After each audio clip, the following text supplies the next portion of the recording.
A curve has the equation y equals the natural log of x and passes through the points p equals e comma 1 and q is equal to x natural log of x.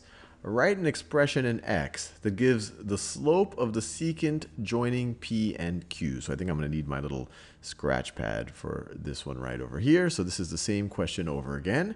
And let's just try to visualize this curve right over here. So let me draw my axes. So let's say this is my y-axis. This is my y-axis, and then this is my x-axis. This is my x-axis right over here. That's my x-axis. And natural log of x. So let's think about it a little bit.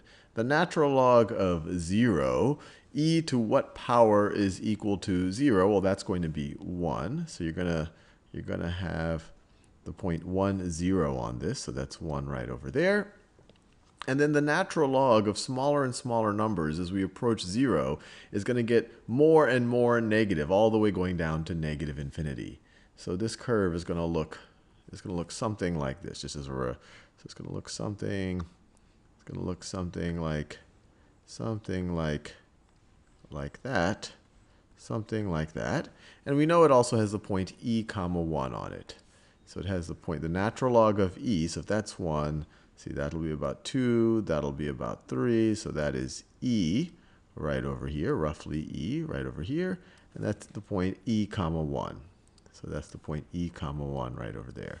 And I'll just mark that as p. They already gave us a label for it. So that is p. And we want to find the secant line between p and an arbitrary q. For any given x, the y value is going to be natural log of x. So this could be, so let's say that this is our q right over here. So let's say that this right over here is our, actually I'll just make it easier. I'll make the q. Actually, I want to make it clear that it is I'll do it out here. I'm being a little indecisive. So let's say that is our q right over there, and that's the point x, natural log of x. And we want to find the slope of the secant line joining these 2 points. The slope of the secant line joining these 2 points. So the slope of this line, I want to try to make it so it doesn't look tangent, so it's secant.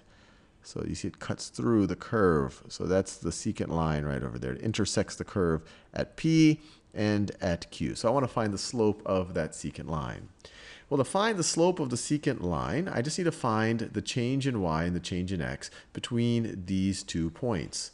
So what's the change in, so let's be clear here. This is the point, this is when x is equal to, well, it's just a kind of arbitrary x, and this right over here is the point ln x.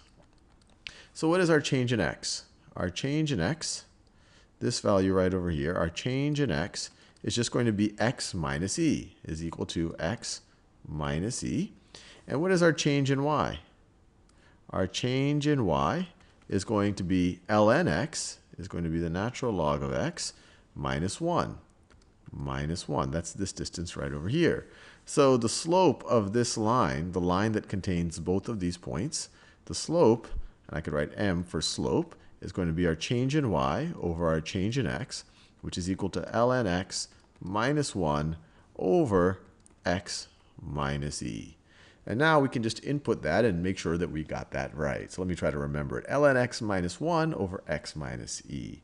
So let me input that. So we have the natural log of x minus 1 over, and it interprets it nicely for us right below, so we make sure that we know what we're doing, over x minus e. And now let us check our answer. And we got it right.